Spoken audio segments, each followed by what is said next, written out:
नमस्कार, मी भाग्यश्री फाटक. मार्केट आणि मी हा सोप्या मराठीतून शेअर मार्केट समजावून सांगण्याचा माझा एक उपक्रम आहे. मार्केटमध्ये चर्निंग चालू आहे. जे शेअर महाग झाले त्यातून लोक बाहेर पडत आहेत आणि ज्या शेअरमध्ये काही व्हॅल्यू आहे त्या शेअरमध्ये घुसत आहेत. आज जर तुम्ही मार्केटचं निरीक्षण केलं तर छोट्या छोट्या बँका आज वाढलेल्या दिसल्या. बरेच लहान शेअर आज वाढत होते. त्याच्यात सांगायचं झालं तर MTNL वाढत होता, सेंट्रल बँक वाढत होती, bank of Maharashtra, UCO bank, Canara bank वाढली, इंडियन बँक वाढली. म्हणजे PSU बँका आज वाढत असताना दिसल्या. त्याचप्रमाणे टायर सेक्टरमधले शेअर आज वाढताना दिसले. कारण रबराच्या किमती वाढल्या. म्हणून टायरच्या किमती 3% वाढवण्यात आल्या. आपल्याकडे रबर कमी होतं त्यामुळे 40% नॅचरल रबर हे आयात करावं लागतं. याला इम्पोर्ट ड्युटी जास्त बसते. मागणी जास्त आहे त्या मानाने पुरवठा कमी आहे. आणि या सगळ्या गोष्टी लक्षात घेतल्या त्यामुळे रबर महाग झालं. तर रबर महाग झालं असल्यामुळे टायरच्या किमती वाढवल्या आणि म्हणून आज Apollo, CEAT, JK tyre, MRF असे टायरचे शेअर आज तेजीत असलेले तुम्हाला दिसले. अरविंदो फार्मा 18 जुलै रोजी बायबॅकसाठी बैठक घेणार आहे. म्हणजे सकाळी व्हिडिओ करून झाला आणि त्यानंतर ही न्यूज आली त्यामुळे सकाळच्या व्हिडिओत मला देता आली नाही. म्हणून आज अरविंदो फार्माचा शेअर तेजीत होता. आणि एकंदरीत फार्मा कंपन्या बघितल्या तर अरविंदो फार्माचा शेअर स्वस्त आहे. त्यामुळे आज चांगलाच तेजीत होता. झेल टेक्नॉलॉजी याने ग्लोबल मार्केटसाठी 2 प्रॉडक्ट लॉन्च केले. आज निरीक्षणामध्ये एक गोष्ट तुमच्या लक्षात आली असेल की निफ्टी IT तेजीत उघडला खरा, पण ती तेजी टिकली नाही. 5 मिनिटात तेजी IT मधली नाहीशी झाली. पण त्याविरुद्ध निफ्टी बँक मात्र मंदीत उघडला आणि त्याच्यानंतर निफ्टी बँकेमध्ये सुधारणा झाली. इंडिया मार्ट याच्यामध्ये ओपन इंटरेस्ट वाढत होता. 40 आठवड्याचं कन्सॉलिडेशन याच्यामधलं पूर्ण झालं. त्यामुळे आणि हायर हाय हायर लो ही सिरीज या शेअरमध्ये सुरू झाली. म्हणून इंडिया मार्टचा शेअर आज तेजीत होता. पण मार्केट एकंदरीतच व्होलटाईल होतं. कारण व्हिक्स 14.22 या लेव्हलला आलं होतं. 7 क्वार्टर नंतर TCSने नवीन लोकांना रिक्रूट करायला सुरुवात केली. त्यामुळे खराब दिवस थोडेसे पालटायला सुरुवात झाली का काय अशी शंका मात्र येते. तर काही अंशी निरीक्षण करावं लागेल. FMCG सेक्टरमध्ये सुद्धा काही अंशी सुधारणा दिसते कारण खेडोपाड्यातून मागणी येते आहे. MSRTC यांच्याकडून 2104 बसची ऑर्डर अशोक लेलँडला मिळाली. ही ऑर्डर 981 कोटीची आहे. त्यामुळे अशोक लेलँडचा शेअर तेजीत होता.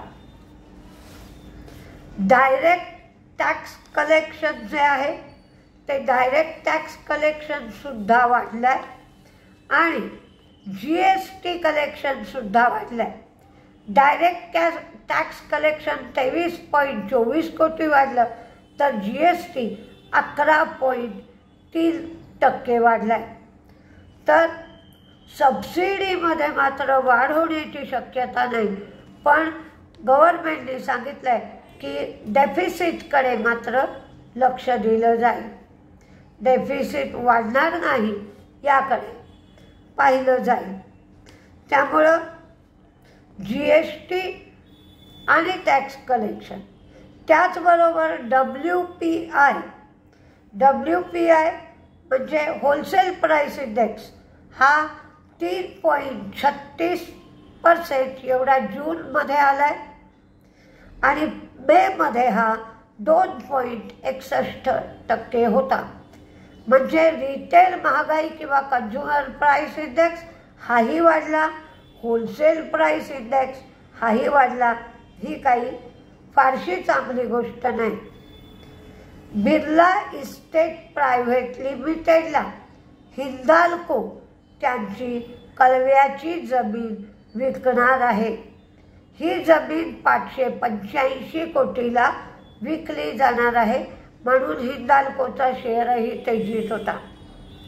वरुण ब्रिव्हरेजेस हे झांबियामध्ये यांनी प्रॉडक्ट विक्रीसाठी करार केला. APL अपोलो कमर्शियल पेपरच्या माध्यमातून 200 कोटी रुपये गोळा करणार आहे असं त्यांनी सांगितलं आहे. आज महाराष्ट्र बँकेचा रिझल्ट चांगला आला, त्यामुळे महाराष्ट्र बँकेचा शेअर 70 रुपयाच्या आसपास गेला होता.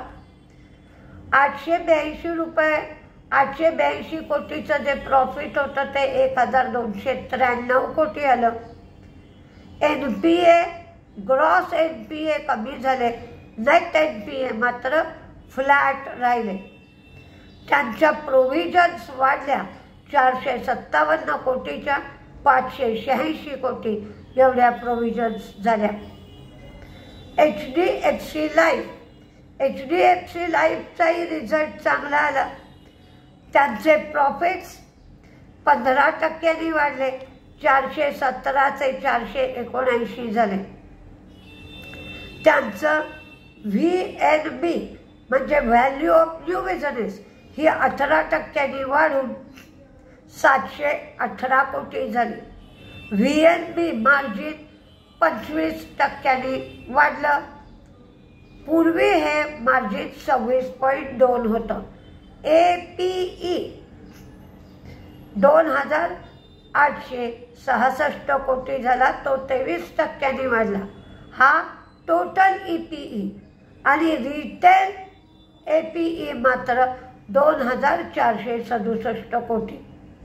न्यू बिझनेस प्रीमियम 9% वाढला. आता आपण याचे रिझल्ट बघूया की HDFC AMCचा रिझल्टही चांगला आला. 478 कोटीवरनं 604 कोटी एवढं प्रॉफिट झालं. प्रॉफिट 26% वाढलं.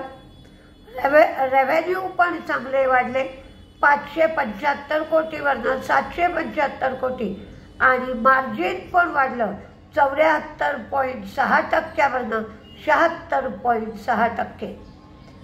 RVNLला ईस्ट कोस्ट रेल्वेकडून 106 कोटीची ऑर्डर मिळाली. सुझलॉननी विंड टर्बाईन सप्लाय करणं आणि मेंटेन करणं म्हणजे मेंटेनन्स याच्यासाठी CESC बरोबर करार केला. गेल आणि वेदांता दोन्हीमध्ये फॉरेन इन्व्हेस्टर्सची खरेदी दिसून येत आहे. उदयपूर सिमेंटचा मात्र रिझल्ट चांगला आला नाही. ते फायद्यातून तोट्यात गेले. त्यांना तोटा झालाय, पण त्यांचं उत्पन्न आणि मार्जिन दोन्ही गोष्टी वाढल्यात. NLC यांना ओरिसामध्ये माचकाटा कोल माईनसाठी L1 बिडर म्हणून घोषित करण्यात आलं आहे.